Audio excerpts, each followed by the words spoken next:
Shambho Mahadev, Mahadev, Mahadev, Mahadev. Om Shanti.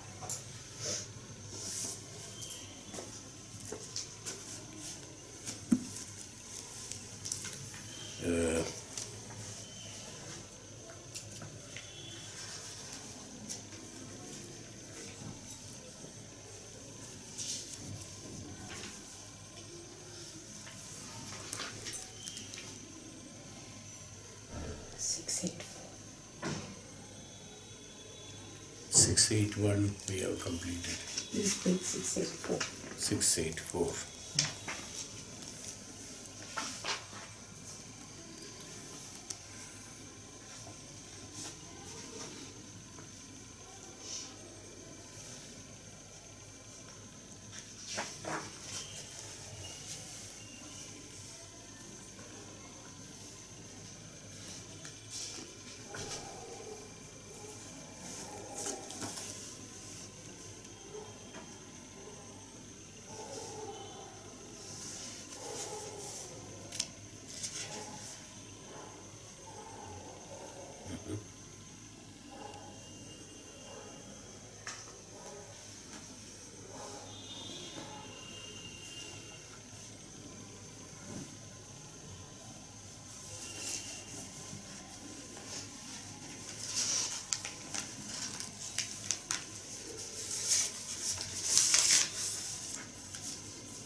Yes, okay.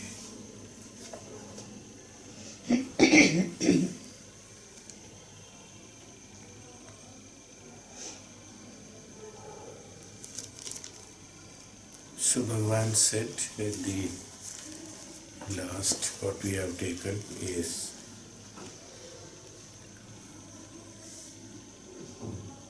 the Sushupta Avastha. That is the true nature of the self, consciously being in Sushupta Avastha, unconsciously being in Sushupta Avastha are the two states which is known as Jnana and Ajnana. To be consciously in the Sushupta Avastha where everything could be seen, felt, arranged, is what we said. And then also we said, so comparing that, we also said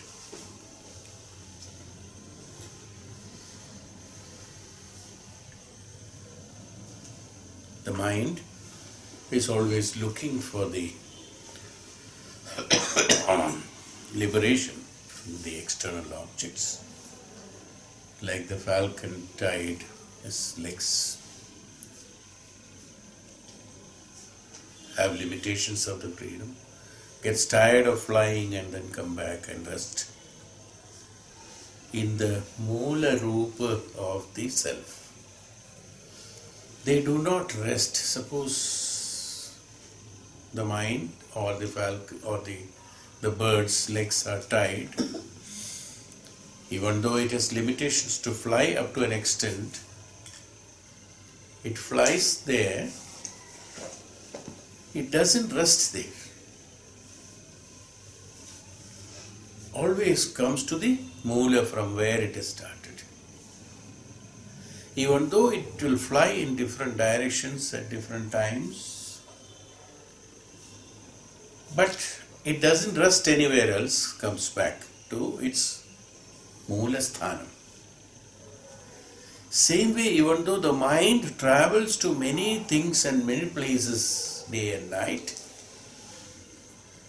days after days, but it always comes back to Moola Sthanam in order to rest.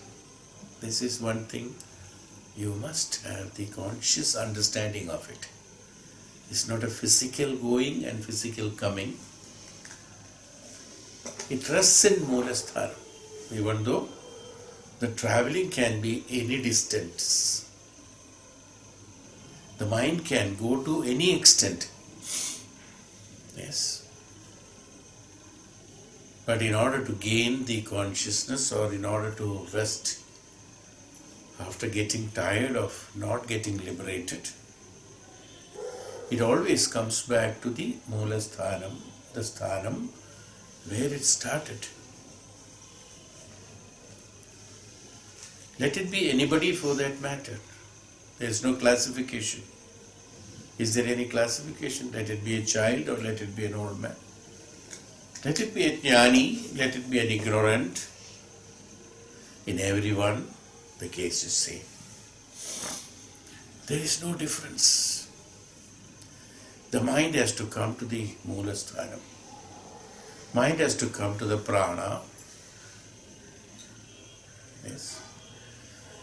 The mind, the prana is that which is stable, which is impartial, which doesn't have any emotions, which doesn't have any cause and effect, or an ultimate of cause and effect.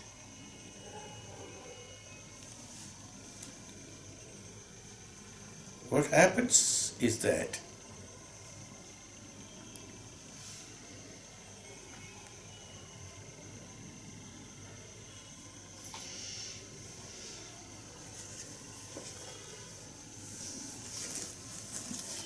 so what we should understand from this is that everyone or every knowledge, whatever you may know, you may try to know, you may learn, you may unlearn, what happens is that the mind doesn't get liberated by all that. There are objective informations and objective experiences the mind is undergoing. The mind comes back to the prana, where the jnanam is there.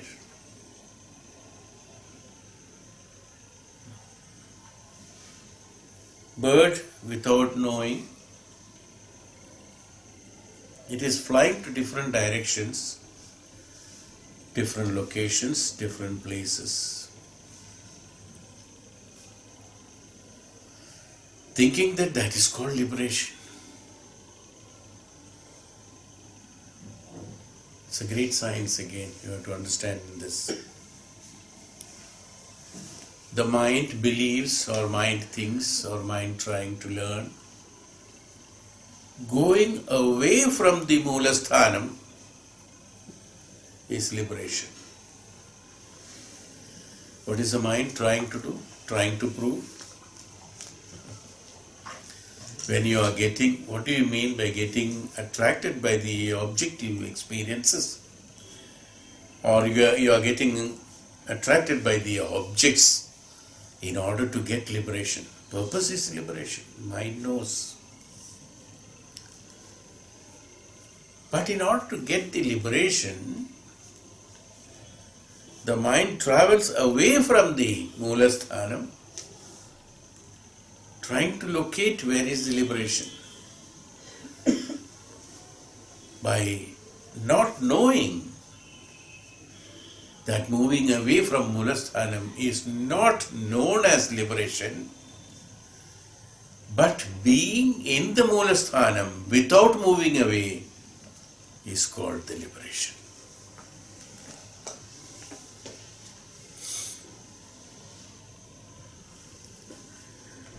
That's why the Upanishads and Vedas said, Achara.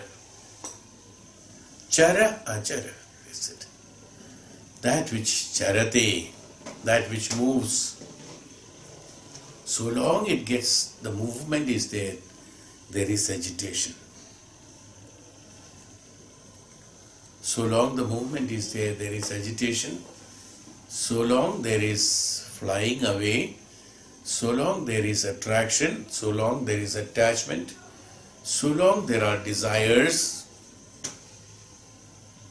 The mind has to fly away from the Mula Sthana, from the root.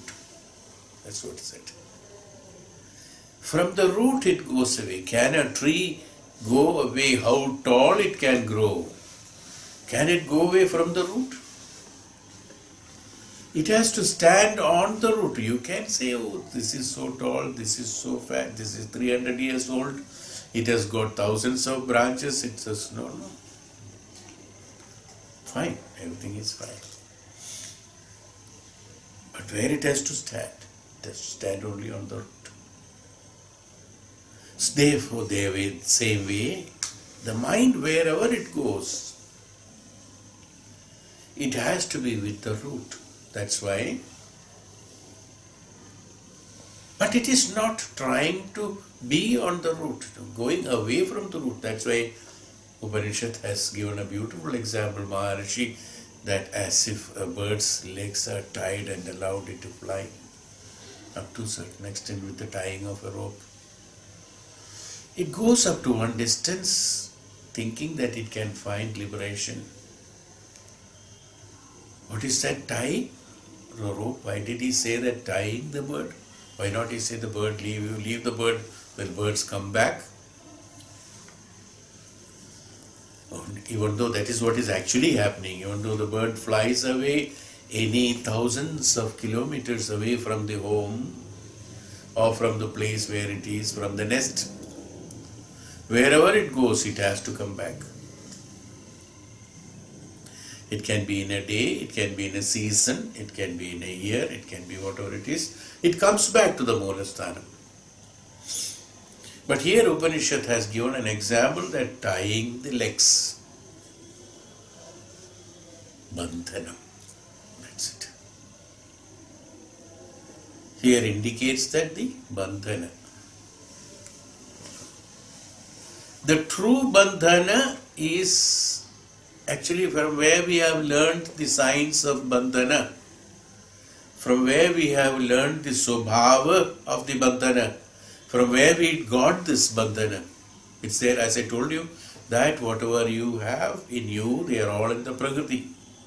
Whether it is anger, whether it is jealousy, whether it is whatever it is, everything is there in the existence, and we got it only from the existence, because we are existence.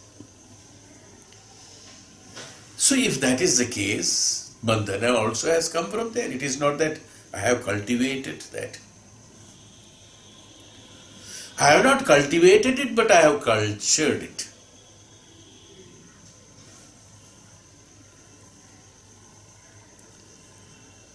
Pearls have not been cultivated, but you have always cultured it. You cannot make the pearls, you can culture the pearls. You cannot make the bandhana, but you can culture the bandhana. Culturing the bandhana is that giving prominence to bandhana. Bandhana is a nature. Bandhana is the swabhava of the mana. Mana has been given with the swabhava of the swabhava or the quality of bandhana. Bandhana has to be there. But bandhana with whom? Bandhana with the Antaratma, bandhana with the self, bandhana with the Purusha, bandhana with the Ishwaratva, bandhana with the Swayam, Swa, Aham. Bandhana with the Aham should be there. That quality has to be intense. Having learned the quality of the bandhana from the Swayam, it is trying to impose the bandhana, it is trying to impose this educated, cultured, knowledge of bandhana into every object that it gets attracted to, thinking that this bandhana is the one which gives me liberation. Absolutely right. In the second part of it is right. Bandhana is the one which gives liberation. Maybe I am contradicting, no? As I told you, we will contradict. Bandhana is the one which gives liberation here when you take a sentence, but bandhana with the aham, bandhana with the self is the one which gives liberation. Only what happened? The mind very intelligently, very cleverly, because of the physical attraction and pleasures, have changed the parameter of the objective bandhana and subjective bandhana, that's all. One is called a subjective bandhana which gives the liberation. Actually it's the bandhana. But the preposition is also there. That is very conveniently forgotten by the mind, because mind always goes with the buddhi. Mano buddhir ahankara is the saying. Buddhi supports actually. Buddhi tells, bodham tells that no, it's not right. But having understood both, as I told you, culturing, one is cultivating, another is culturing. One has not invented this inherent characteristics of the bandhana is there in the mana. That is how the mana has been created. Mind itself has come from bandhana. As I told you, these are all Agni, Jala, Prithvi. They are all having interlinks, is it not? They are all bandhana only. From Agni only Jala, Jala only Prithvi has come. They are all. It has a bandhana. If there is no relationship, if there is no bandhana, how it can come? Is it coming from inside there? No. Is the water external to an attachment to the Agni? Jala Tattva is not an attachment to the Agni. Jala Tattva is an inherent, invisible part of the Agni. Prithvi is an inherent, invisible part of the Jala. When the Prithvi gets merged into the Jala Tattva gets merged into Agni Tattva, nothing can be identified inside there as in the sea, as in the ocean. No separate water can be identified. Even though many waters join in the ocean, these cannot be identified same way. Bandhana is the characteristics of the mana. Mana has been created by the bandhana only. Is the principle in Purana. They said the Brahma has come from the Nabhi of Mahavishnu in the lotus. What is that? Jala and this Prithvi, bandhana. It has come from the bandhana. So the nature of bandhana is much stronger there than the nature of the bandhana that is, cultivated or manifested, manipulated by the mind. Mind is only imitating, manipulating the bandhana, imitating the bandhana. Anything that is imitated will not be as the original. Is it not? It can be identified as imitation. There is no doubt about it. Yes. So mind doesn't have the characteristics of its swabhava is not bandhana. But its purpose is bandhana. That is why the mind has only bandhana for a particular cause, particular purpose. After that the bandhana is no more there. Because the basic nature of the bandhana is that a desire. Once the desire is fulfilled or not fulfilled, bandhana gets dissolved automatically. Is why there is no importance in bandhana as far as in the level of the mind is concerned. But the swabhava, that is called as bandhana, or the guna, that is called as bandhana, is supreme. Yes. Because that is what has got in the inherent characteristics of the habit or inherent characteristics of the antaratma. From that atma only, the mana has come, so that the mana has got a strong bandhana with the antaratma. Even though knowingly or unknowingly, when the mana gets tired of all the investigations in the objective experience and not getting satisfied or not getting the right results that is desired by the mind, tired, failed, deceived, disheartened, comes back to the bandhana without an invitation, without an attachment, without a desire. See? Mind, when it comes back to its own self, how is it coming? Without any desire, without any attachment, without any intention, it comes back, is called the true bandhana. Is it not? If you tie something with a rope, you can say it is tied. If something can be tied without a rope, yes, this is what I'm trying to tell you. See, this is something tied without a rope. Whereas the mana is trying to do bandhana with the rope, with everything, because it has only learned to imitate. See, when you look at the mirror, it is the same as you. There is no difference at all. It's an imitation of you, but that is not you. It cannot do that what you are doing. It cannot think. It cannot perform. It cannot do anything of independently because it's an imitation. Same way the mana, when it creates a bandhana, you understand now? Suppose the reflection in the mirror of yours will start acting independently.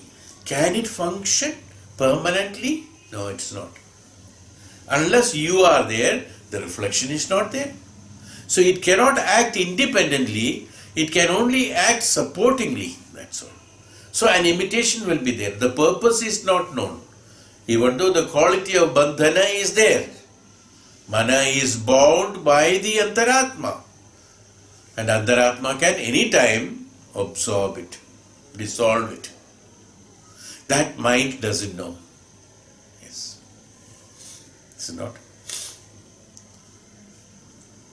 Same way, when human being is born, they all think they can do anything they like. Because they feel they are all independent. But you do not know.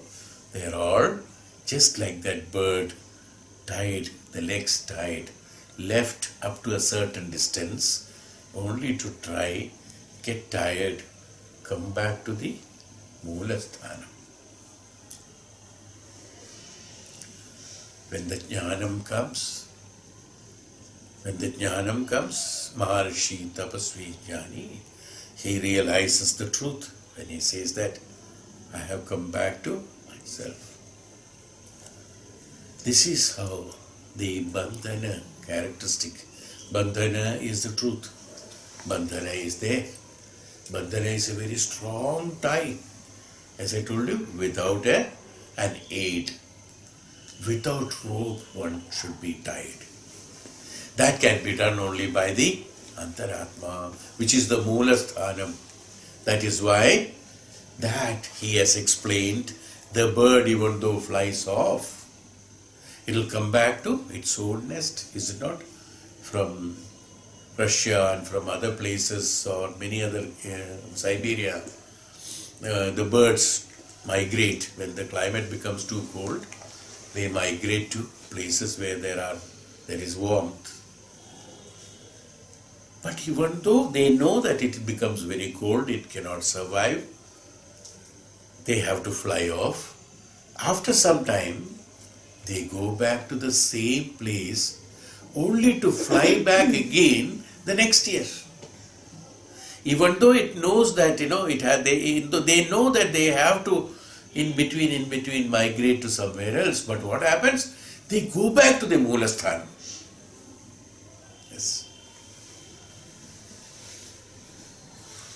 But they do it out of unconsciously, only to suit the external environments to be palatable to them to survive. But a yogi does it consciously. So there is no bandhana to him. He moves exactly as the human beings move. He behaves exactly like a human being behaves. He smiles, he talks, he behaves, everything he does. He doesn't have that bandhana of that, but he is always tied with his Moolasthana. Yes, whereas the others get attracted and attached to that. So what happens? They leave their Moolasthana, only to come back to Moolasthana. It has to come back at one day or other. Since this understand that you said, an unconscious, that's why it is known as conscious and unconscious understanding. The conscious understanding is that by the yogis and tapasvis that I want to go there, to come back is known. And knowingly he does it, so his bandhana is only to this. The going there is not a bandhana to him, but coming here is a bandhana to him. So he sticks to only one bandhana, base of the bandhana. Yes. There is only one bandhana to him. That is bandhana between the antaratma and mana. That is the only bandhana. But as far as the unconscious, that means normal human being has got thousands of bandhanas. Yes. Forgetting the Mula Bandhana. Now you forget or don't forget, Bandhana with the Mula Sthanam is always there.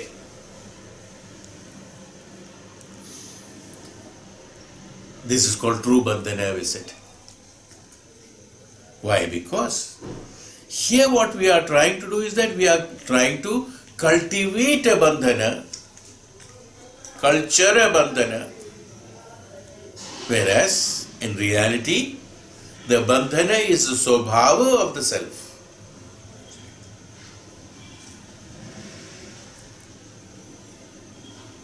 Yes. From this only people have derived the theory of gravitational force. That's it. What's a gravity? Without any rope, you throw a stone, it comes back to that. We call it as gravitational pull. Every planet has got, because of the vibrational frequencies that has been created by a particular planet, due to revolution and evolution, due to the weathering of the time, in time, it has created its own functional gravitational force, which is by nature it has been created. That also has got limitations. As I told you, nobody has created, or nobody knows how the earth has created a particular distance as its gravitational field. Can you increase the gravity? So your science has improved so much, you say, no? Can you increase the gravitational force of the earth? Instead of you going to the moon, let the moon come down and create another land, you all go and settle down there? Why do you have to travel all the way there? It's not possible. You see. What happened? Mula Sthanam is there. Some factor is there which has already determined and decided that this cannot grow beyond this. It can only reduce. If at all, it has to happen, dissolutions, it has to reduce. Recently I read that there are about various, I think 10 more planets have come in the atmosphere. From one planet it has descended into 10 more planets. I happen to read somewhere, I don't know where it is. 10 more planets have come. Yes. Now these 10 more planets which has come also has got a gravitational attachment from the basic unit. Now this basic unit gradually will become less because of the splitting. So what happens, then individually every unit will have its own gravitational force. That's all. But they are also determined by that. You see, it is beautifully and so well calculated. You see, no planet's gravitational field interferes with another planet's gravitational field. There is always a no man's land where there is no gravitational force at all, neither from that planet or this planet. There is always in between that no man's, where there is no gravitational force. Is it not? That's science what you are talking about. This is exactly what it is. Who has decided and who has determined this gravitational force? So, anything that is there in the earth or there in the planet which goes away has to come back, is it not? You may by mechanization You can fly a plane away from the magnetic force, away from the base unit, by cultivating a force to go. It is like a bird tied the legs and then leaving it for freedom. Is it not? Can it stand there in between for a while? It's not possible. No. It's not possible. It has to again land, we say. Come back and land. Landing is a process which is automatic. The others are a process which is mechanized, which force you have to use, you see. You have to use a force to go away from the base unit, but when it comes back, it can come. Even if you switch off the engine, it will come back. But it may not. It will come back. That's all what I said. It will come back, is it not? There is no force required. You understand? Same way. When the mana has got attractions, it requires a force. Force. What is that force here? The force is here. The force here is the desire, the attachment, the some sort of attraction towards that has to be there. So the mind, with the force like an aeroplane moving away from the earth, it goes away to find experimental experiences. After some time, what happens? It cannot sustain anywhere. Why? Because it has got the gravitational pull towards the self, which is known as the antaratma, where it has to come back. So whether it is willing or not willing is what I am trying to tell you. Mind has to come back to antaratma. Yes. That's why when one dies, the mind also dies. There is no mana. There is no attraction. There is no attachment. It keeps on trying the whole life. Now imagine. Now come back. Yes. You understood the principle. So everything is same. Is it not? Whether it is in the cosmos, whether it is in the existence, what we call, whether it is in the sharira, everything is same. If we can understand this, then the attraction and attachment of the mana towards that has to be consciously done. When you consciously do it, it won't be out of desire. It won't be out of necessity. It won't be out of any purpose. Yes? It will be meant for as a natural phenomena. That's all, without any purpose. It's a natural phenomenon. Even if it is a natural phenomena, what happens? It comes back. So, what happened here in this case? What happened? We don't call it as coming back as far as a yogi is concerned. These are all language, play of words only to make us understand, making us to realize the distance. With a desire, attachment, attraction, we are creating a distance between the Moolasthānam and the objective experience.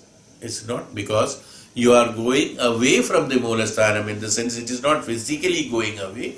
It is that you forget about the attachment with the Moolasthānam.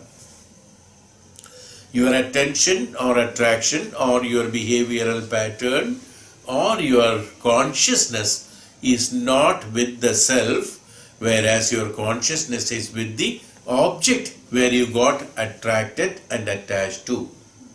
Like, as I told you, the reflection in the mirror. If one gets attracted and attached to the reflection in the mirror, he will be a fool, is it not? Suppose somebody is looking at the mirror. I go and look at the reflection of that person in the mirror, and I get attached to the one which is inside the mirror.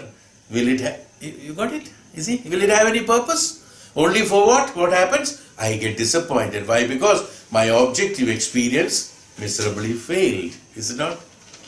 Why? Because it is a reflection, but I do not know it is a reflection. Why? Because my mind got attracted to the reflection inside the mirror without knowing it is a reflection. So knowing that it is a reflection, when I know it is a reflection, even though I am also seeing the same reflection, the yogi, I means here the yogi, one eye is that with the one who is not conscious, the other eye is the one who is conscious.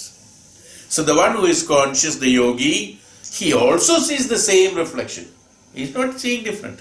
But what happens? Having known that it is only a reflection, he doesn't get attached to that. He doesn't get an attraction to that. He doesn't have a force, a gravitational force towards that. He realizes the experience of the reflection being attached, being attracted, being stationed in the Mulasthanam, not going away from there. Having bandhana with the Mulasthanam, he sees that, oh yes, it is there, it is a reflection.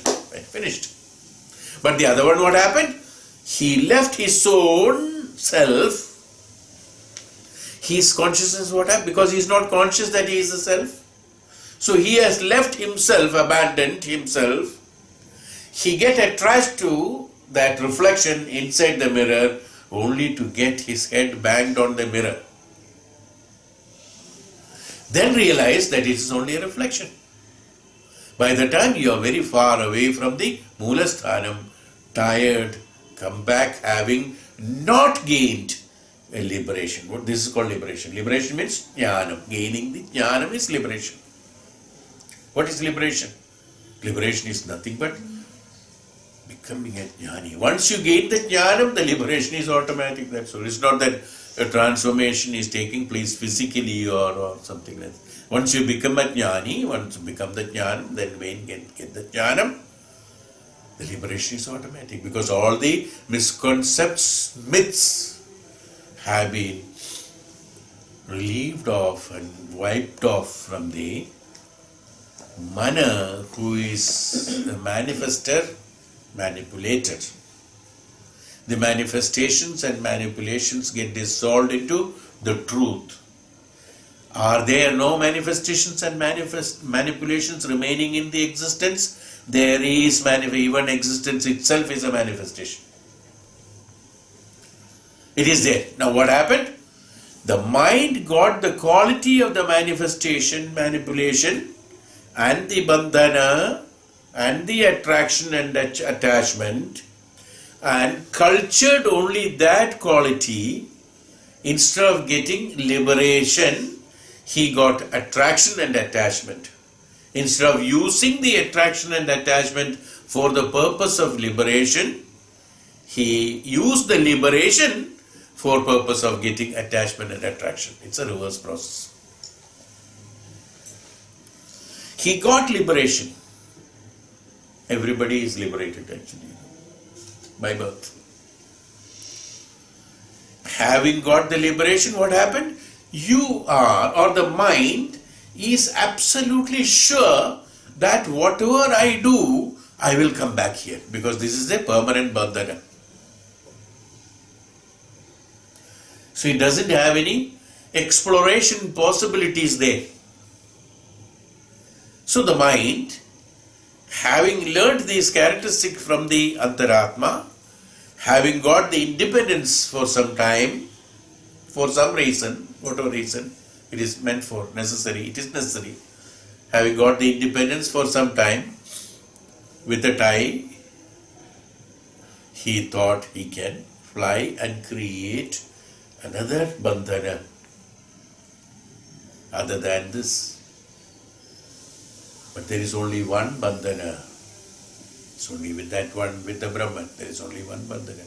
All other things are not at all bandhana, even though we create these bandhanas. That's why they are all perishable. Any relationship is perishable, because they are all manifested by you, manipulated by you for a particular cause. So the effect is only created for a cause, and when the effect is completed, the effect gets dissolved into the cause. We'll be coming to that. and the cause gets affected into the subtle cause much later. Like that. Like the Prithvi Tattva gets dissolved into the Jala Tattva into the Agni Tattva into the existence into the Purusha, being. There nothing is told, it is said being, they said. Tathastu. What is that? We do not know. It's called Ishwaratva, we call it as God. That's what godliness, what we call in short, so that easy to understand, to get yourself attached to only that. The replica of the gods are there. That's why we call it as demigods. A term is called demigods in our Hindu Shastras. Devatas, they said. That's called demigods, Devatas. Get first of all attached to these demigods, Devatas, the gunas. When you get attached to them, then the transmigration is automatic. To catch a bus, you have to go and stand on the bus stand. Sometimes Calcutta bus drivers will stand in the middle of the road, a little away from the bus stand. You have to run, you have to push. Here what happens, you have to push your place inside somehow or other. Whatever it says, with all that tussle and all that, what happens, you go inside, then it starts moving. Bas. Once it starts moving, then you reach the place. Same way, you in your normal day-to-day life, what happened? You have to struggle, go to the bus stand, struggle, push through and get into the Devata. Here, the bus is what? Devata. Devata is that Gunatita. With all these gunas, what are the gunas? Your capacity to stand, your capacity to run, your capacity to fight, your capacity to push, your capacity to pay money, your capacity to be there. These are all your Sato, Rajo and Tamo gunas. Working with these Rajo, Tamo and Sato guna, you get into Gunatita, that's the bus, Devata. Now, you don't have to do anything, you have to only stand there. Now what happened? The bus takes you where you are supposed to go. You don't have to run inside the bus. So you don't have to do anything once you are into the Devata. That's called the Jnanam or the Jnani. When you get into that, then the migration is automatic. It's why they are known as demigods. Gurus, Jnanis, who distribute Jnanam to you. Instead of having a bandhana to, what happens here? Why we called in my Guru Shishya book, I think it is written.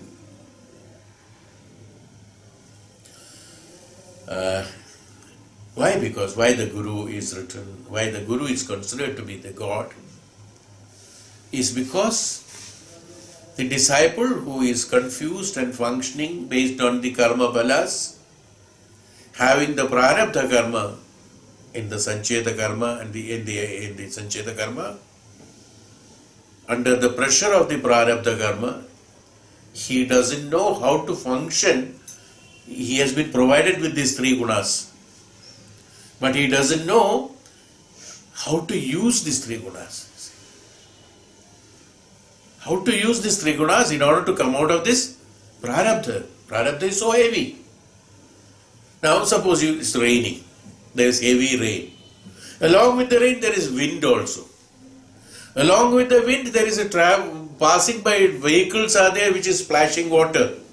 And you have been given one umbrella.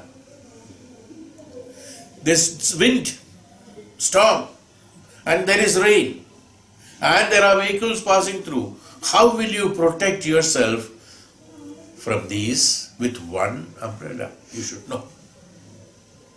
You have been provided with that. What is the umbrella you have been provided? These three gunas, Sato, Raju and Tamo. With this you have to protect from the rain, from the storm, from the splashing of water from the other sides, you have to protect. Now you have to learn the trade. Okay. The jnanam has to be there. Now you have to learn this. So, how to use this? Even though you have the gunas, how to use these gunas? You don't know. What happened with all the gunas? You only get wet, you only get flown off, you only get dirty, you only know. All these things will happen, and whatever the use of the umbrella, what do you say at last? Oh, umbrella is of no use in this weather, is it not? Umbrella is no use in this weather. Umbrella is always umbrella. There is always use, but I don't know. But we never accept that I don't know how to utilize this umbrella. We don't know. So you need a guru. When you go to the guru, he says, what are these gunas and what are these impacts, the praarabdha? How to get rid of this praarabdha. Instead of removing the umbrella first, using the umbrella, how to prevent these prarabdhas affecting you, how you can reduce the intensity of the prarabdha is shown to you first. This is called imparting the jnana. Once you become the jnani, what happens? Neither the storm nor the rain nor the umbrella is necessary. He himself has to be transported to a safe place. That's all what he has to do. He is teaching you how not to get into all this. Let there be storm, let there be rain, let there be passing vehicles and things like that. Why do you want to go there? I'm just telling an example, that's all, okay? Why do you want to go there? An intelligent person, what he will say that you wait for some time in my house. When that is stopped, then you go. Then neither you require rain, neither you require umbrella, nor you have to face all these. For that, what you have to do? You have to listen to him. It's called samarpanam or shravanam. Then you have to obey him. Not only listening. You have to obey him. Okay, I will come and sit inside your house. Once he comes, sits and inside your house, he obeys you means what? You have to do the samarpanam. At that time, you have no idea what he is going to do to you inside the house, whether there will be another storm. You don't know. But outside there is a storm. I cannot face it. So I do not know what is going to happen inside. But to save from that, whatever it happens, you have to have the faith in him. That he is going to save me, not taking me to another storm. Inside the house, what is there? How do I know? So you have to have faith in him without knowing what is inside the house. He simply says, you come with me, that's all. So if you have that inclination towards that understanding, inclination towards that is based on the previous karmas, it will come. If you are arrogant, if you are mudha buddhi, you will not understand. If you have got inclination towards the spirituality, you have got the understanding of the jnanam of is there, you will listen to him, you will believe in him, you will follow him. You have to follow him. You cannot go in front because you don't know where is his house. So you have to follow him, follow his footpaths, he has to follow him. After following him, he takes you to the house. When you inside the house only, you know, oh, there is no storm, there is no rain. There's only when you come inside the house. But you have to come inside the house. Until then, you don't know. Even after coming, you don't know. This man can create storm inside. I mean, if a suspicious mind is there, the mind can always create that. You see, but once he comes inside, he says, now you are protected. Now what happens is that he is no more he. Why? Because his mind, his intelligence, his actions, his karmas, his karma phalas, everything has been dissolved by him and given him shelter, protection. Is called ashramam. It's called an ashrama. So he is in the ashraya of the Guru.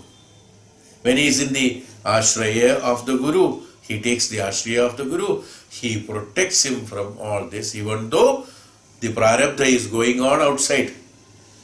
He has protected him by his jnanam because he has surrendered himself to him, to the Guru. He has become the Guru.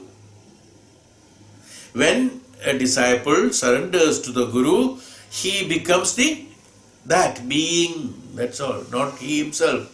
He is no more there, he should not be there. The ahankara should not be there, the I should not be there, the indication of the I of representation of the sharira and mana should not be there. When he surrenders to him, what happens? He will be in his house. Whose house is that? It is the Guru's house where the protection is there. Where the storm is not there, rain is not there, it is the Guru's house. You be the Guru, then only you can be in Guru's house. So you have become in the Guru. When you are in the Guru, for Guru, according to his praarabdha, there are no karma phalas. So when you are inside Guru, in the Guru, what happens? You also have no karma phalas. Finished. Now what happens? Automatically transformation. What is the Guru again? Embodiment of the knowledge. It is not an individual, it is not a person, it is not an akara, it is not a vikara, it is not an agrati. None of them. They are not Guru. What is there? Embodiment of the knowledge. That's all. An embodiment of, that's why God is it. So once you are in that, what happens? Transformation is automatic.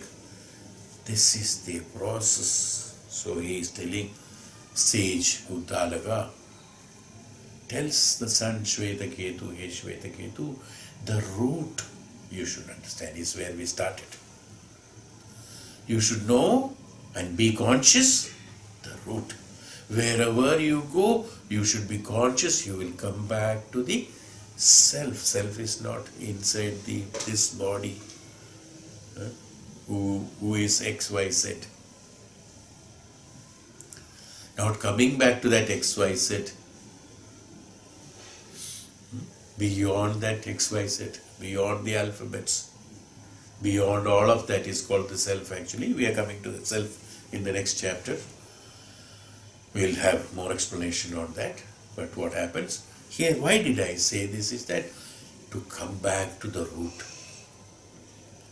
How the tree, what happens is that stable, consciously standing erected on the root with all the base, with all the support. It is what you are seeing. What you are seeing is only the flowers and the fruits and the leaves and the branches of the tree that is there externally to see that, but actually these are all happening only because root. Bandhana to the root. Relationship, bandhana. Bandhana to the root, the only bandhana. Tree doesn't have any bandhana to the fruit. Tree should not have any bandhana to the fruit. Should not. Should not have any bandhana to the flower. Should not have any bandhana to the leaves. Should not have bandhana to the branches.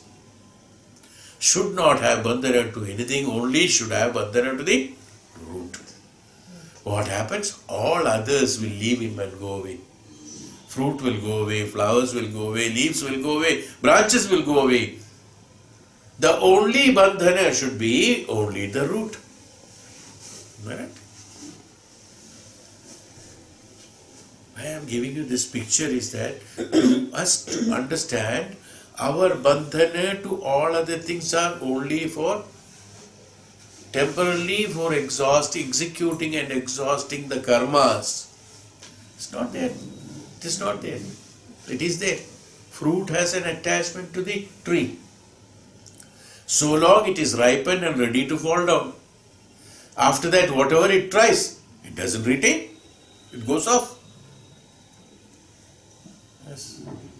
That's why Mahamrityunjaya mantra said, Urva Rukamiva Bandhanat Murtyor Mukshiya Mahamrdat. Urva Rukamiva Bandhanat. You see. Once the purpose is finished, the bandhana is no more there. So that is not called the bandhana. That which is not permanent is not called the bandhana. They are only attractions and attachments. They are not bandhana. They are attractions and attachments. That which is attached can be detached. That which is not attached cannot be detached.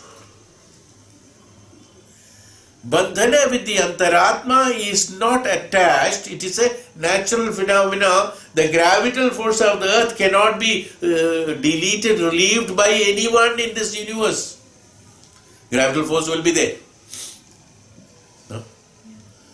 Antaratma's attachment or bandhana to the mana and the antakarana will always be there till the purpose is finished. Once the purpose is finished, what is the purpose here? The karma bhalas are exhausted when the purpose is finished. Like the fruit detaching from the tree, the mana will be detached from the tree, from the antaratma, dissolved, finished. Antaratma will still be there. Who is not there? The mana will go away, sharira will go away, karma will go away, karma bhala will go away, jnanam earned will be go away. Everything will go away. His memories also will go away. Who remains? The Atma remains. Prana remains. Atma remains. Prana, Atma, Antaratma, Parabrahman remain. Where there is no bandhana to those which are temporary. So, those which are temporary are attractions and attachments. That in our life also we have all the bandhanas, what we call, are all temporary attachments and attractions. The bandhana, why I am repeating, why the root I described, why I describe about this coming out and inherent and complete and incomplete properties, is only because we consciously to understand that our bandhana, permanent bandhana, is only with the antaratma. There I have not created the bandhana. My buddhi rahanka, mano buddhi rahankara has not created the bandhana. That bandhana is created by the antaratma, is why we are not owning that. All other bandhanas we own. He is my relation. That is my property, that is my earning, that is my karma bhala. Everything I attach to that I, what I call it. I never said my antaratma or my parabrahman, because that you are not created. But you do not know. When we are thinking this, it is like the bird who flew away from the mula sthanam to the other side, thinking that the sthanam where it has reached is its place. It is something like that. It is not that it has to come back. It doesn't realize. Same way what happens? Our mind always tries to understand that the bandhana created by him is the true bandhana, because he wants the supremacy and all others have to be bound to him. Without knowing, he himself is bound by something else. When he himself is bound by something else, anything that is coming to him and bound by him is also bound to that, is it not? It doesn't belong to him, but in between he thinks, oh, it is mine. Somebody gives you money to deposit in the bank. Neither the money is yours, nor the money is bank's. The money is his only. This is exactly what happens. Isn't it? Mind is that. So what happened? By enjoying, oh, I have got 10 lakhs of rupees with me. Where are you going? Deposit to a bank. I am happy. Why? Because 10 lakhs is there with me. I am happy. It's not foolishness. It is foolishness. This is exactly what we are doing. This is what I want you to understand. Our Moola Sthanam is that Atma. The attachment, the bandhana is only with the Moola Sthanam, with that God, with that Ishwaratva, with that, whatever you call it, the name. They are all nothing wrong in having any name to our convenience to understand, to put it on. There is no problem. Somebody said existence. Scientists have got it told as atmosphere, universe, gravital force, gravity, planets. You talk any paryayas or any names for that matter, doesn't make any difference. Ultimately, the truth is that one. So what I should understand is that my bandhana, the true bandhana, the true relationship which never can be broken, even if you want. There is no court, there is no divorce, there are no rules, there are no laws and bylaws, there are no administrators, there are no executors. Nobody is there.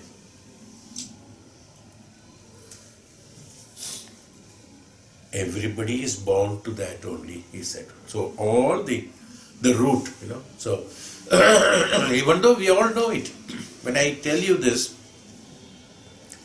is meant for spirituality and spiritually motivated persons.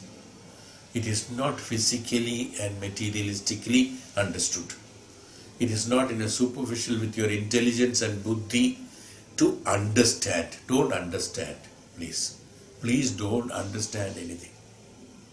Just absorb it. If you understand with your intelligence, you will manipulate it according to your choice. That's the nature. As I told you in the earlier class also, if there is something in the glass, if you pour some other liquid, it's get. It's get manipulated. Contaminated. This contamination takes place there. Same way, the contamination will take place. So understanding is not, jnanam is not understood. Jnanam is to be there, to be that jnanam. That's all, being.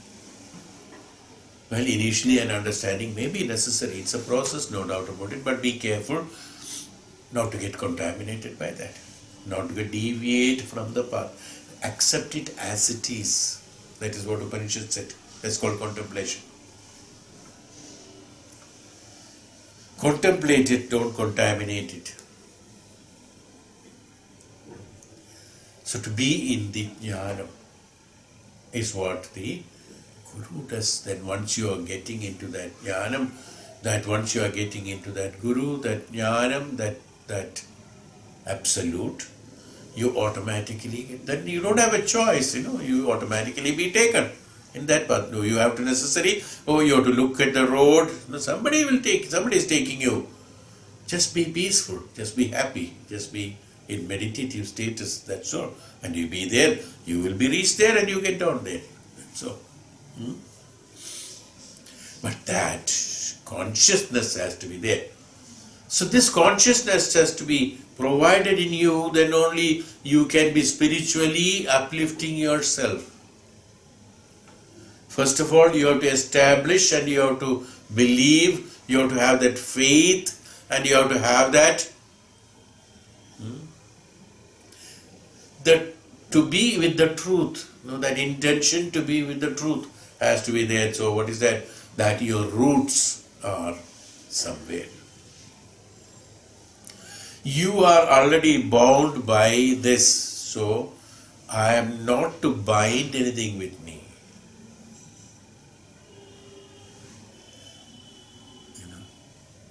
That's why we get disappointed. We consider that what we are doing is a binding, and once that bind, because everything has got, even that object has got an individual karma phala. When that object is getting away from you, as I told you, the fruits fall from the tree doesn't cry, should not cry. Why? Because that is the way it is. That is the niyama. Same way what happened, that was there because of certain reasons. Same way, we too should not consider the bandhanas that has been, what so-called bandhanas that we are creating are permanent. There only the dukkha comes. That's why the dukkha comes. Because dukkha is nothing but ajnanam. Dukkha is nothing but ajnanam. Dukkha is what? Oh, that is detached from me. It is meant to be detached. What is the new thing to you? Not only now for you, from generations it is happening. From the time the world is there, it is there.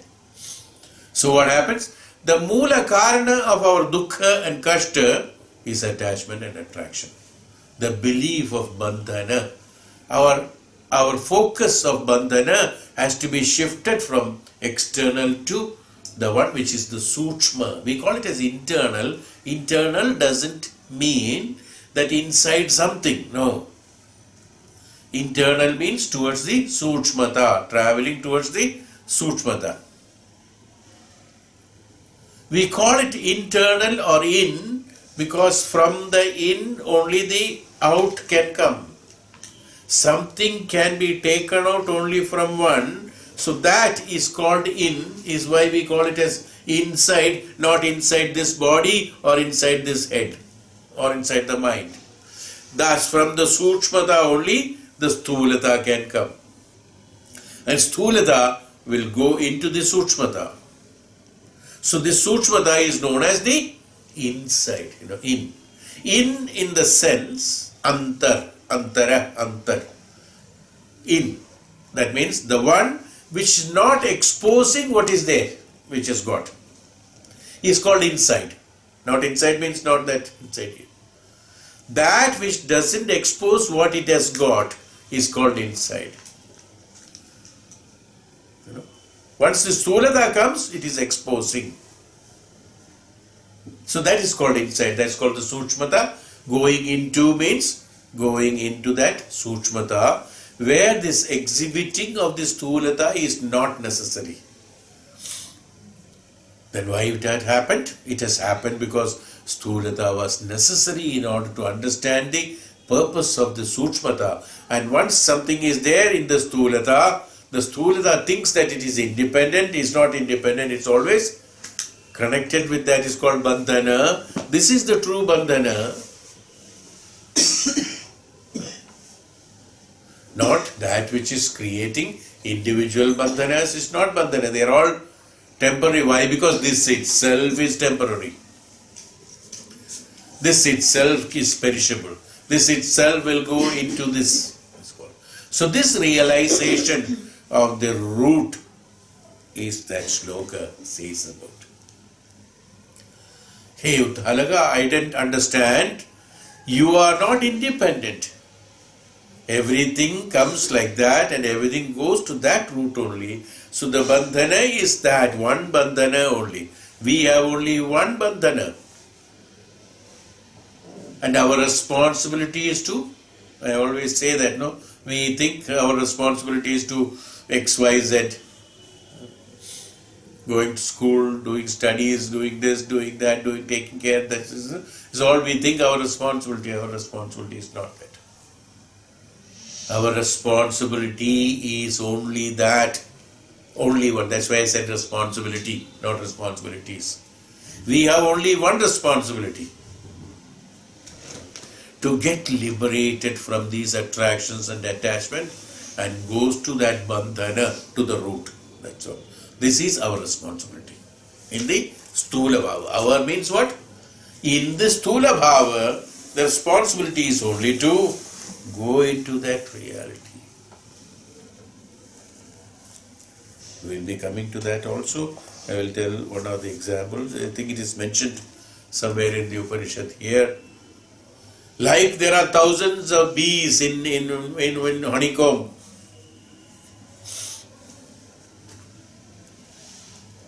Sukshma. From there, boom, they fly. Once they come like an army. Thousands of them.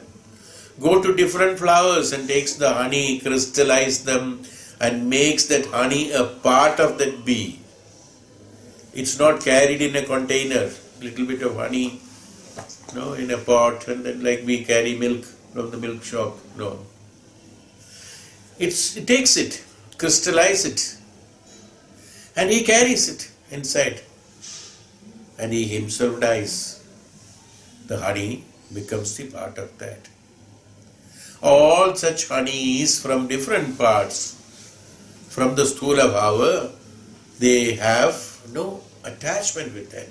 They don't consider as an attachment to the flower from where the honey has been taken. They come from the moola sthanam, take the honey, crystallize and go back, die, and the honey becomes that part. So go back to the moola sthanam.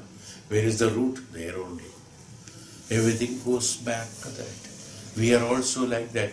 This has to be consciously understood. This is what I am trying to do. This is very easy to understand. Even a class 1 boy will understand this language. It's no difficulty at all. I am not telling a very difficult subject.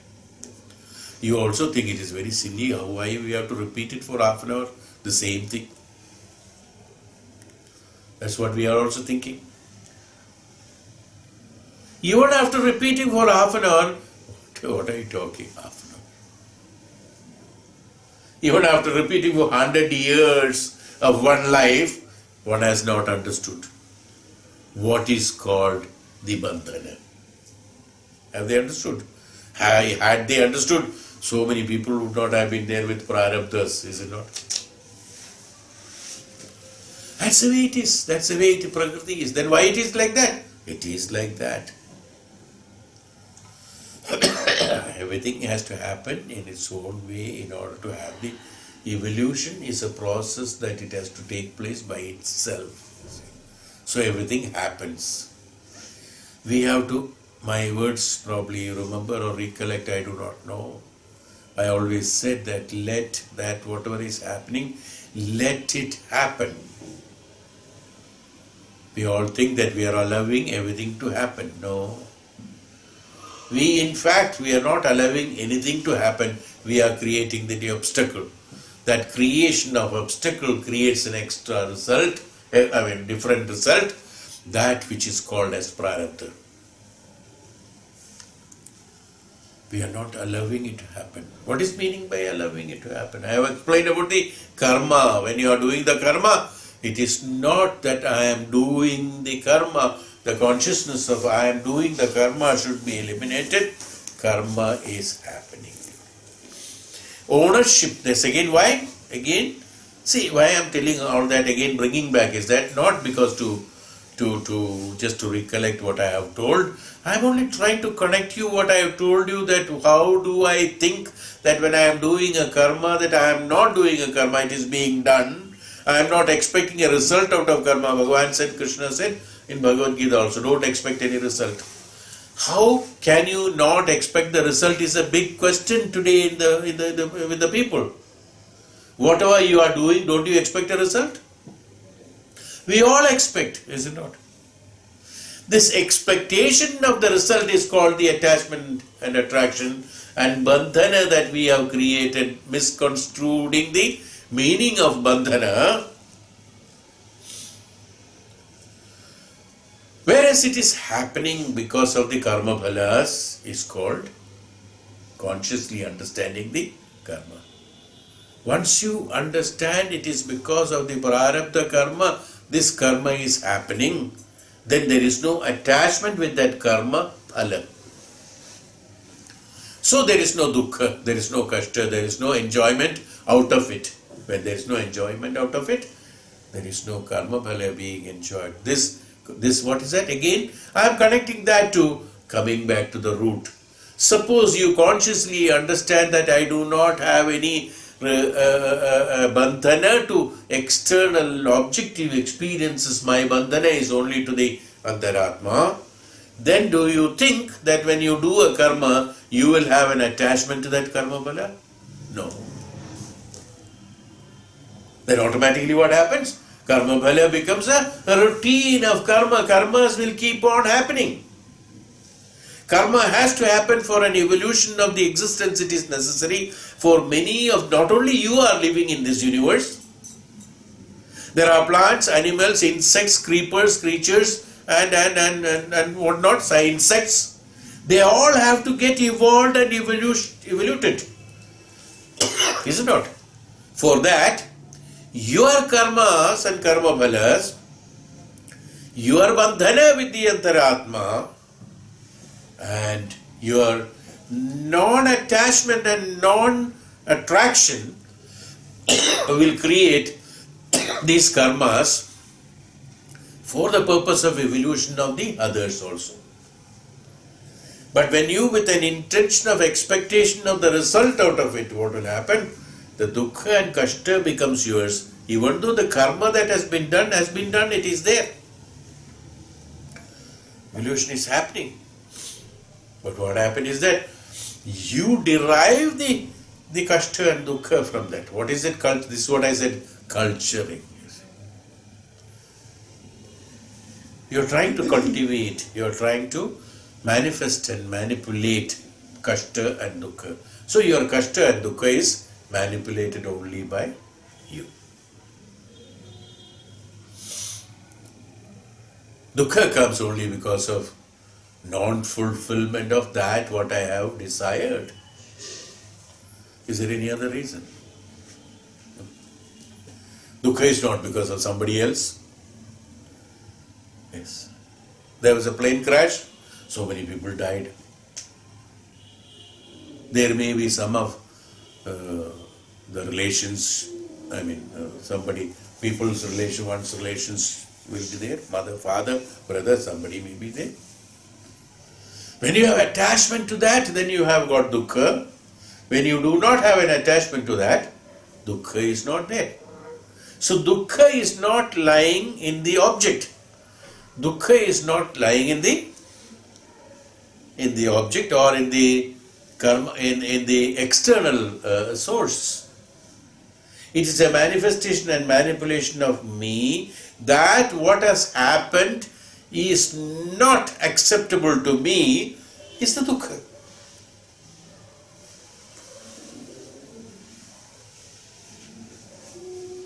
So non-attachment. Why?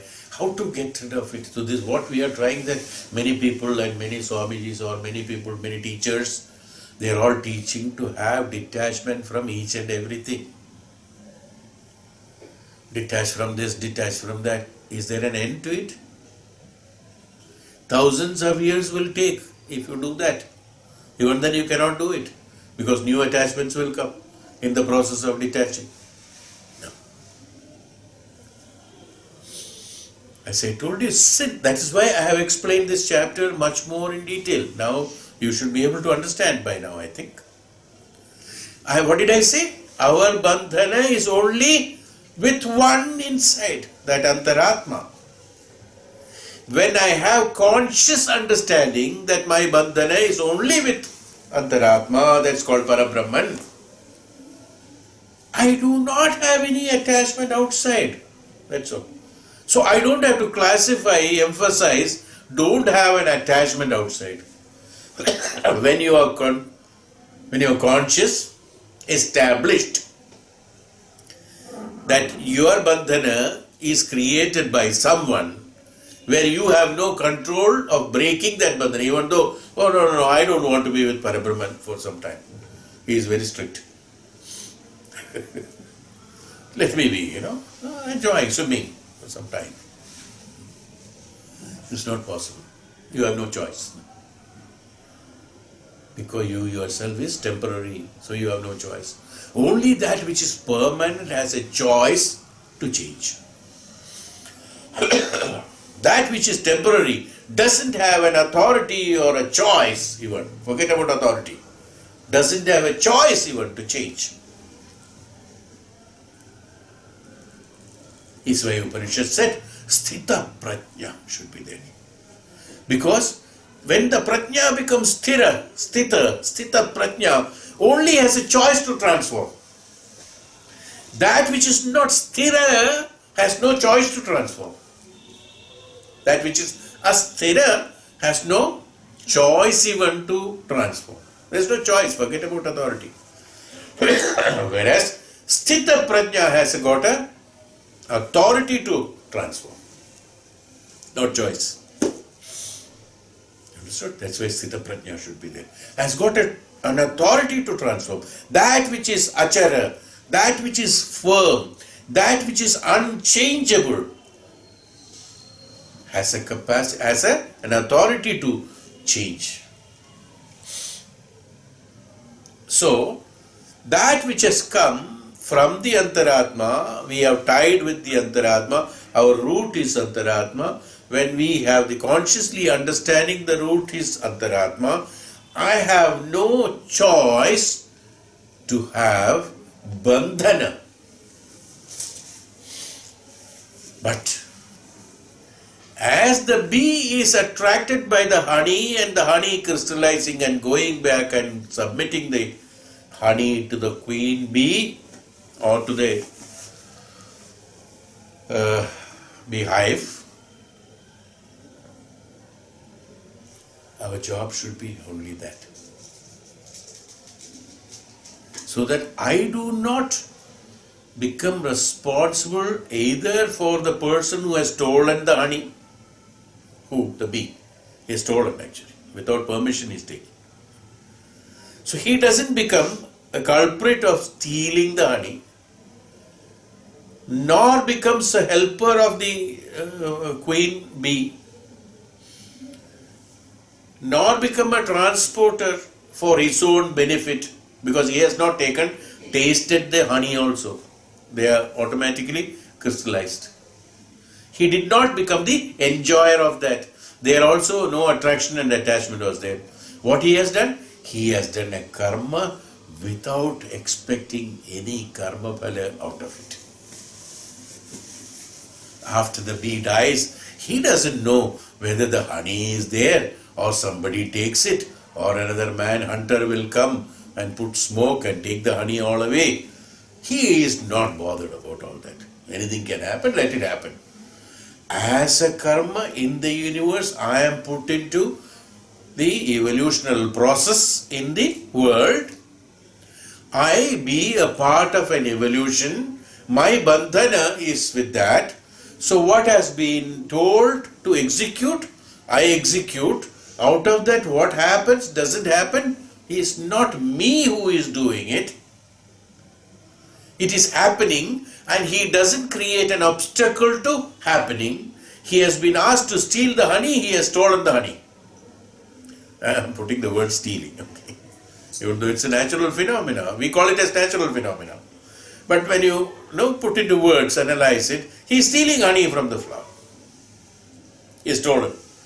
Crystallized by automation. He did not enjoy it. Why he didn't crystallize it? Because he didn't want to enjoy it. Had he wanted to enjoy the pleasure of attracting and taking the honey, no honey will be transported. If no honey is transported, if he is tasting and digesting that honey, he will not be able to crystallize it and transport it. If he doesn't crystallize and transport it, he will not get liberated from the body, he will not get moksha, he will be again a victim of karma phalas. So what happened? Based on the prakriti, the bee said, I am attached to that root, Parabrahman. I am supposed to do this, I am swinging on that rope from somewhere, invisible rope. So I just go, take it, go there, drop it and I finish. That's all my job. Your job is also that. Exactly. No difference at all. Well, our activities are more. It's not only to limit, but it is exactly There is no difference because every function in the universe and the existence is the same. So, in the execution of karmas, non-expectation of the result, that means desire. Expectation is what? Desire. Even though we have different words for that. Expectation is also desire. So desire, attachment, attraction, this I had been repeating from 20 years, 25 years. When that consciously we are aware of it, we have to be consciously aware. No, as I told you, 100 years also, 25 years, I myself am repeating it. Even 100 years of repetition, will it have any benefit out of it? Only word by word we can only listen to that. Okay, I have heard you 1,000 times. Will you stop this attachment and attraction and this one? Yes, I will stop the day you don't listen to me. You don't listen my words of attachment and attraction because it has to be dissolved into the jnanam of yourself. When you dissolve that attachment attraction in the jnanam, what happens? It becomes the jnanam and it becomes the surrender, it becomes the samarpana, it becomes the upasana, it becomes the nididhyasana. So long you are listening to me, I am different and you are different. When the jnanam is different, Shrota and Bhakta both are different. Understood? This is where the root, what we call. I am simply, if I tell you only this, I will not be satisfied. Rather, you also will not be satisfied. Because, as I told you, this word can be understood even by a small child who doesn't have undergone any of these experiences. But his understanding, our understanding, that's why Shvetaketu had to ask his father, who is a saint, who is a Uddhanaka. So he says, so that's why I told you about the root. So please understand, remember the word root. You are connected with, you are not, it's not your choice of connection. Again I am repeating, it's not your choice of bandhana that has been created. You are a byproduct of the bandhana. You do not have an authority to have bandhana, to be honest. You have an authority to have only a temporary attraction and attachment which is consciously done. Like the tree, from the flower to turning to the fruit and making it ripe till it falls down is the responsibility. Or is the bandhana, if you can call it that short time as bandhana. You can call it as bandhana. But you should know it is short time, that's all. Even if you call a name as bandhana, you should be aware it is only for a limited period. Because we ourselves are limited, so even the actions that is being happening from us is also limited and the results are also limited. So the bandhana is also limited. And if you, based on that, if you think that you are parking on that bandhana, you are mistaken. You have forgotten the root as that root.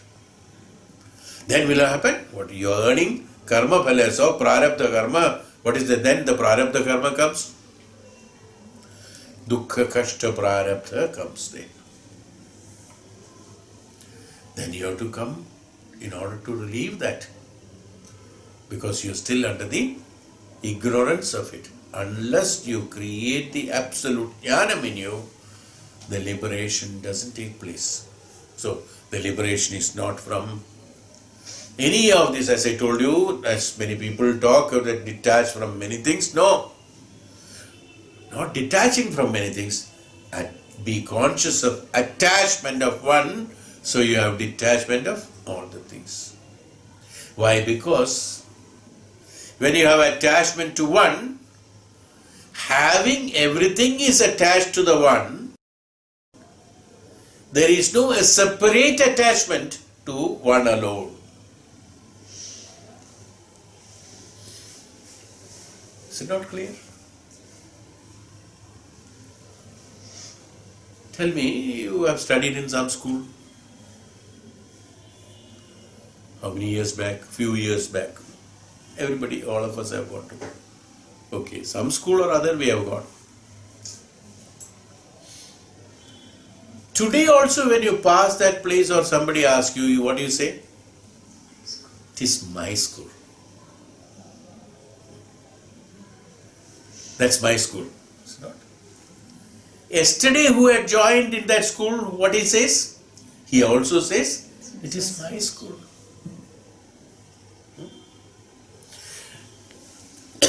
20 years before you studied also somebody has studied in that school. What he says?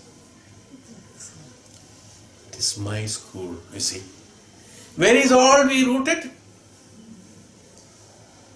To that school only, no? School is only one. But everybody said it is my school, same way. Everybody should say it is my bandhana there. All your bandhana is only, do you analyze differently that school? No. That's all. One word only. So when you have got bandhana towards that school, everybody is a student of that school. That's all. Now whether you accept it or not. Do you have a choice to detach from that? No. you have no choice. Same way, do you have a choice to detach from that? Will you become an institution of that magnitude? Even if you become an institution or you make an institution, you become an institution, still you are saying that is my school. Same way, whatever we become due to karma phalas, the root has to be consciously. I'm repeating this. Why? Because we are, as I told you, we are all aware. This repetition is not necessary. It is by heart. Even tomorrow morning I ask you, you will tell me, because so many times you have heard already. You cannot afford to forget. Consciously I am aware with my root. That's called the antaratma. I am connected with that. But when I am consciously connected with that, I am disconnected with everything else, because that what you think in your mind at a particular time, you become that. When I am seeing an elephant, in fact, I become an elephant. When I am seeing a hill, a mountain, I become a mountain. I am not there at that time. Even though I am saying that I am seeing it, actually I am not there. Only mountain is there, isn't it? Only flower is there. Only elephant is there. I am not there. So when I am concentrating on my root, my antaratma, the I whom I call as I today, the sharira and mana, is not there, but the true I is there. What's the classification of I? What's the classification of aham? I have told this number of times earlier also. That's what I said. Many repetition is necessary. What is the simple classification of aham? I.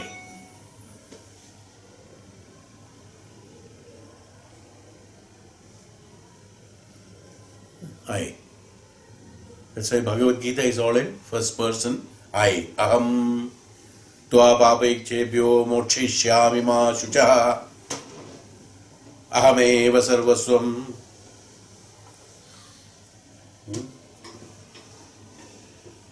Aham is that. The I, what you call as I or the aham, is the one to whom everything belongs to. The I doesn't belong to anyone. The one who doesn't belong to anyone and the one whom everything belongs to is called the I. Now you try, you tell me. My body, my eyes, my nose, my heart, my mind, my intelligence, my prana, my this one, my country, my house, my land, my hills, my sky, my aeroplane, my this thing, is it not? That means none of them are I. Because everywhere they say that I, mine, mine, mine, mine. So who is that I? Everything that which belongs to what is called that I, which is known as Aham. So Aham is not this individual. Aham is not this Sharira. Aham, what I am, what is me? Why I am calling them? Why we are all calling ourselves as I? I is necessary for us to represent this Antakarana, this Antaratma, to make you conscious and purposefully working for an execution of karma.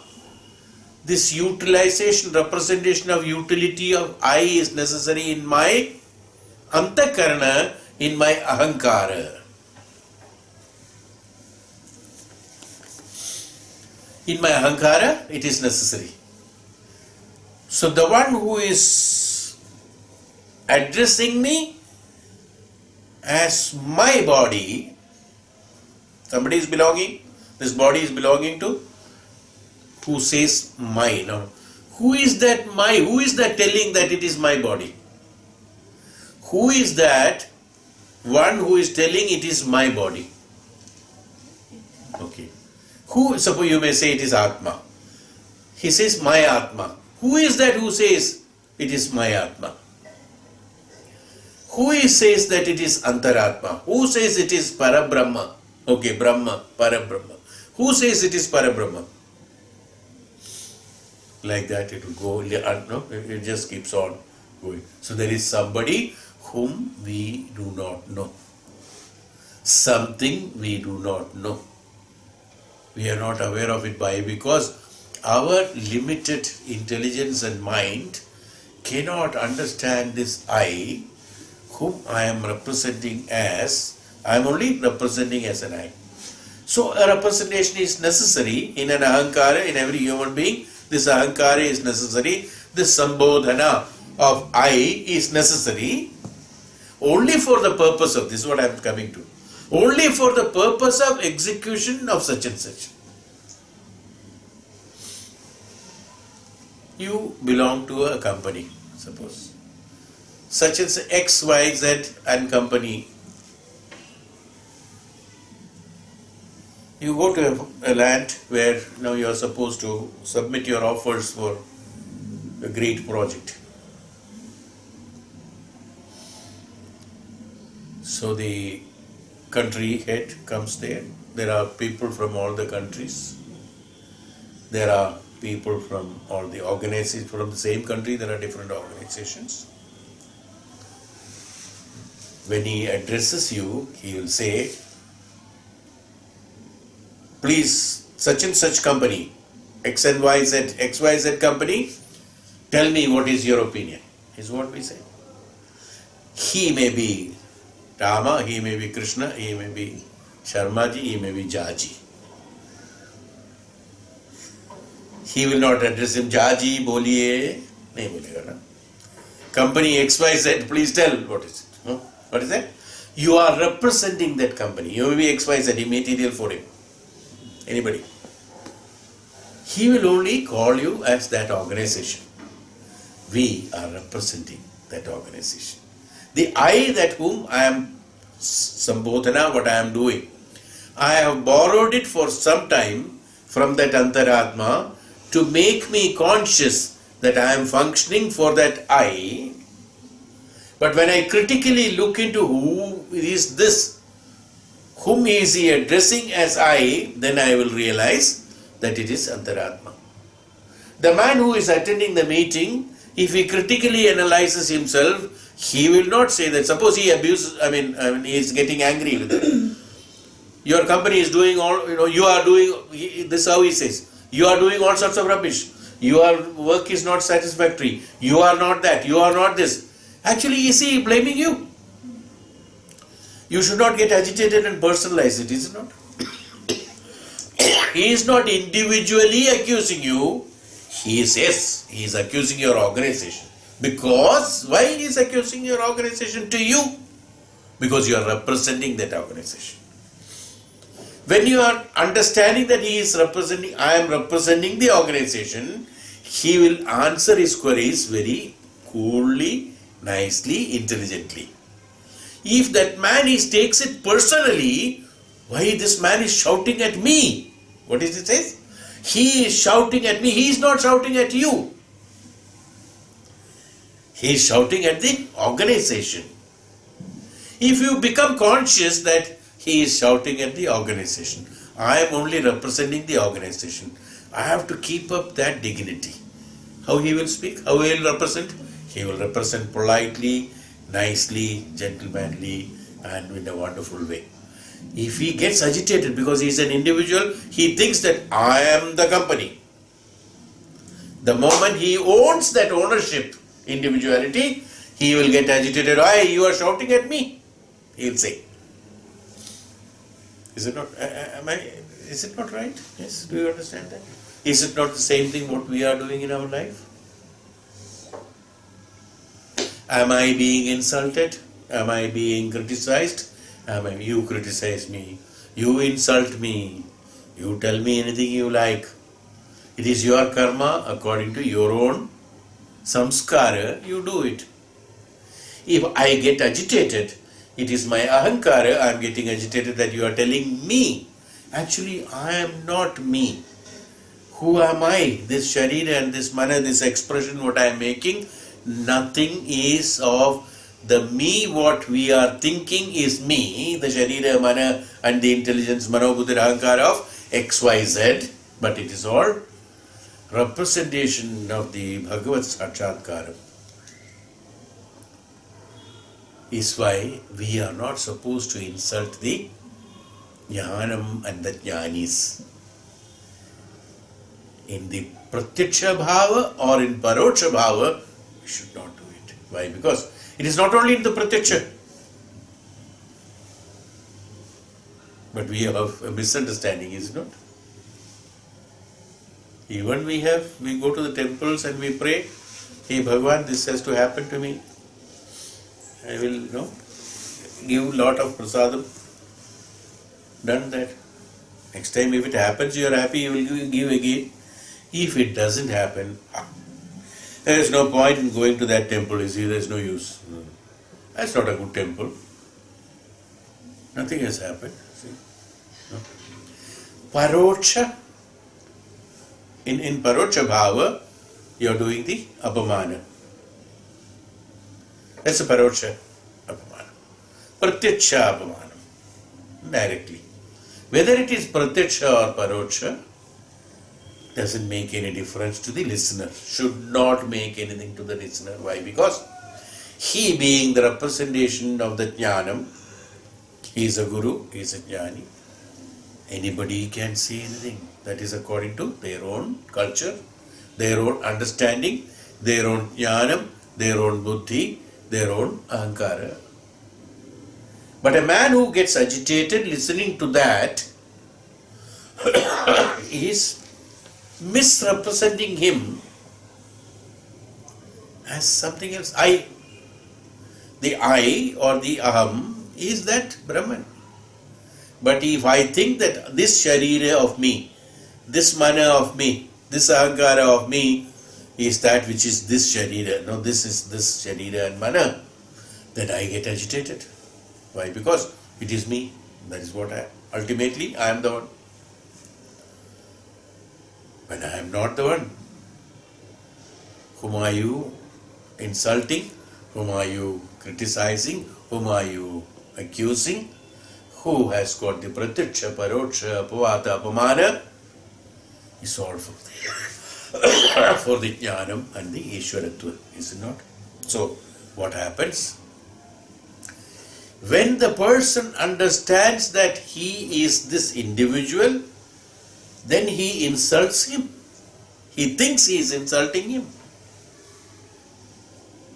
When the one who is insulting, if he thinks that he is the jnanam, he is the parabrahman, his representation, Will he have the mind to insult? He won't have. Why? Because by insulting, the one who is an insulter is expecting a result, reaction from the other person, and he wants to enjoy out of it. It's a pleasure, sadism we call it. It's known as sadism. It's an enjoyment. To make others suffer is enjoyment. There are people, some habits are there. Disturb others quietly behind the back. The underworld terrorist. The terrorist externally is very good. At least openly they are doing it. Inside currents are there. No? They make two countries fight. They make two people fight. They make two families fight. They make two organizations fight. They make two, whatever it is. What happens? Their misconception of that. You see, what happens is that it is mutada, absolute. The effect that happens is only on nothing, nowhere else it goes. It is on them itself. It's also known as terrorism. So, the root, once we understand, this apamana, apagrata will not be there. The root has to be understood. That is what the Rishi Uddalaka mentioned to Shwetaketu. Understand your root. So what happens? Automatically you will be in the jnanam. When you are in the root and when you have got the jnanam, you will know everything. You don't have to individually learn things. Today we are learning individually things. Once you have the jnanam, we don't have to learn separately each and everything. The jnanam is the one which contains all the intelligences, all the bodha, all the buddhi, everything. So there, utilizing that jnanam, anything and everything can be created. That's why Siddhas can create anything and everything. They don't have to know the combination, chemical combination and physical properties of the materials and metals. It's not necessary. Only to attain the jnana. For that, to have that, consciously, I have told everything in example in our life. We have to realize it. See, once I realize this root, I will not do all that. I will not insult anybody. I will not entangle myself into the activities of that which is not the Brahman. I will not get into the problems of that. Problems are there because there are other people. There has to be problem. Everybody is not like you. There has to be problem. Let the problem be there. Unless we get involved into it, we don't get it. We get away from that. Jnanam, a jnani understands that a problem is there. Problem is also a part of existence. Problem is also, when the problem is solved, where is that problem gone? Now tell me.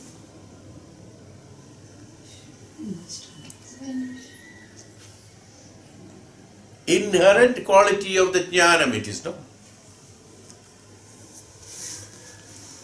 Bank, somebody took loan from, I'm just telling an example. Loan from the bank, 10 crores of rupees have loaned. One fine morning, bank sends that notice to him. He has to be arrested or he has to pay the money. Got him arrested or paid the money, did not pay the money, there was a fight, the case went on and this has gone, that has happened, this has happened. Everything has happened and has come to an end. Whether the bank has got the money or not, did not get the money also, sometimes a settlement takes place. After that settlement, whatever it is, after the settlement takes place, where is that problem gone? That problem, no, it should be there, no, it should be there somewhere they are projecting, no. Even though it is finished, it has to be there. No, it is not there. Dissolved. Where it is dissolved, as I told you always, Ajnanam gets diluted into the Jnanam. Ajnanam is part of the Jnanam. Problem is a part of life. When I project it and give too much of No? Nurturing to it problem due to the ajnanam, it becomes prominent. The prominency, that means importance, has to be dissolved. If this can be understood or this can be practiced by all, problems will not be there. But then you will ask, no, there are so many problems in the world, how is it? As I told you, problems will be there because so long this ajnanam remains and the ajnanis remain, the problems will only increase. That is why today's in Kali Yuga, the problems are much more than the Treta. And in Treta, much more than the Dwapara. And much more than the, in Dwapara, much more than the Krita Yuga or Satya Yuga. In Satya Yuga, there were no problems. Absolutely no problems in Satya Yuga. No. From that, it is all derived like this. So, the root. Today's subject was that to consciously understand the root. So, each and every action of ours, when I am consciously connected to root, every second I should remember, look, you are not an independent authority to execute any of these things. You have come here to execute certain things in your life. Your authority or your independence remains to only this small square 1 centimeter. Just do that. Don't try to extend that 1 centimeter into the whole universe or whole world. You will have a lot of problems. Because each square centimeter is different. It's not the same. You are here to execute your karma phalas. Do it honestly without resisting to, what did I say? Do it honestly without resisting to the commands that comes to you, so that the karma that is being executed will be executed as karma without an expectation of karma phala. So you are not conscious that you have an expectation of result, but the karmas will be there. Consciously you will execute a karma. When you execute a karma consciously, the karma only happens, karma phala gets dissolved, you don't enjoy it. So when that is done like that, it is not known as karma. When it is expectation with karma phala, only is known as karma, otherwise it is not known as karma. Is why we sambodhana is like that, decision is like that. The Maharishis and Tapasvis and Jnanis, they are all existing. So many people are there. Their execution of any of these things are not known as karmas. When a guru imparts the knowledge of the jnanam of the Parabrahman to the disciples, it is not a karma. It just happens, that's all. There is no expectation from that. No. Whether something happens or not happens is not what one has to think. It is a jnanam that has to be flown. It is supposed to be flown at this time. That is the responsibility given. So it is passed through. Again, one is not through the intelligence or one's own intelligence or one's own buddhi is not one is describing this. This is a channelization of the jnanam through a particular unit for representing, so that the others recognize this jnanam from, then only one will be in a position to absorb it in that. Suppose the same thing is listened, suppose I am not there, I vanished. Suddenly only a voice comes and tells this Upanishad. Will your concentration be better? No. At that time you will be here and there. Here, because I am looking at you, I am also showing some actions with my hands. And now all the indriyas are attracted here, so a better absorption is there. So it is necessary. Because of that, a form and shape has been formed. Through that, loudspeaker, through that,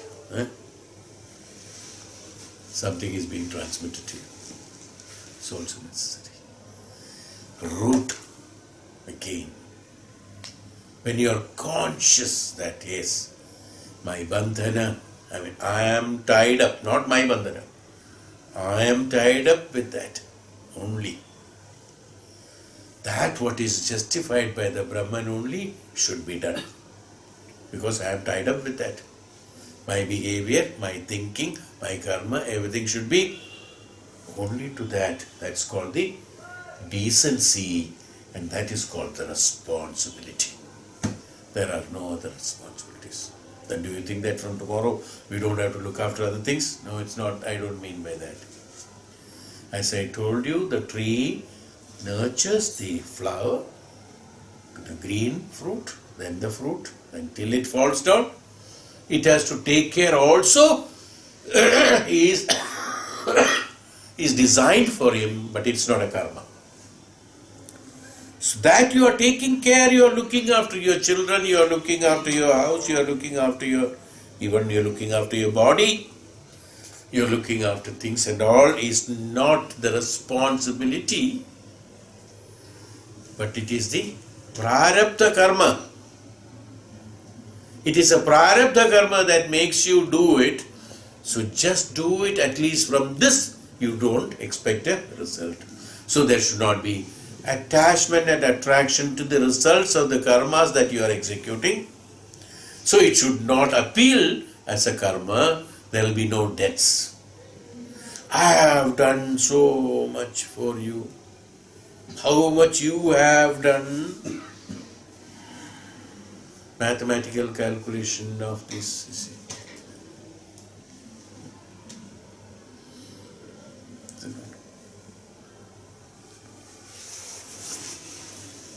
The root. Om Shanti.